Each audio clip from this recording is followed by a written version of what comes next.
Ma lihtsalt arvan, et tuleb iga päev hinnata nagu seda olukorda, kus sa parasjagu oled.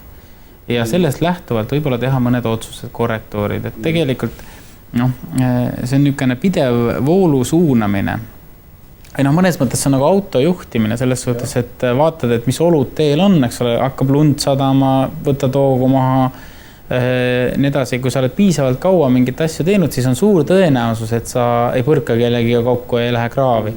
Aga teine küsimus on see, et alati võib juhtuda see, et keegi vastassuuna vööndist sulle ette sõidab ja ma arvan, väga paljud ettevõtted ebaõnnestuvad ka sellepärast, et need olud tegelikult lihtsalt olid sellised. Nad ei saanudki ise midagi võib-olla oluliselt teistmoodi teha. Mõistan.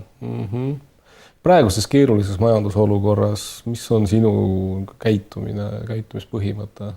Mida sa... Kõige olulisem ma arvan on see, et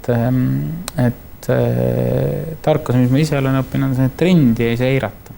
See tähendab seda, et sul võib ju minna hästi, aga kui kõik ümber ringi vähendavad kulusid, siis varem või hiljem jõuad sa selle olukorrani, et sa oled ise sunnitud täpselt seda sama tegema.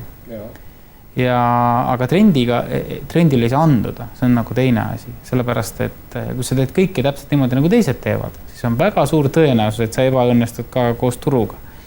Ja enamikel turgudel siin Soomes, Rootsis, osades tegevusvaldkonnas, ehituses, panganduses jäi püsti heal juhul üks ettevõte. Ja enamasti nad tegid midagi, nad ei andunud trendil. Nad arvestasid sellega, aga nad ei andunud. Nad ei teinud kõike täpselt niimoodi, nagu teised teevad. Nii et ma arvan, et ikkagi see silmad lahti hoidmine ja talupojamõistus ja kõhutunne ja teiste arvamuste läbi analüüsimine. See on see, et sa räägid inimesed, sa ei pruugi kõigega nõus olla, eks ole, aga seal võib olla mingi tera, mida tasub nagu läbi kaaluda. Et ütleme, et kui keegi ütleb, et kõik vähendavad palkasid, siis sa ikkagi pead mõtlema, et äkki peaks ka seda sama tegema. Ja põhjus võib olla ka väga lihtne ja pragmaatiline, et ega homme võib-olla seda enam teha ei saa, aga siis võib-olla on sul seda vaja teha.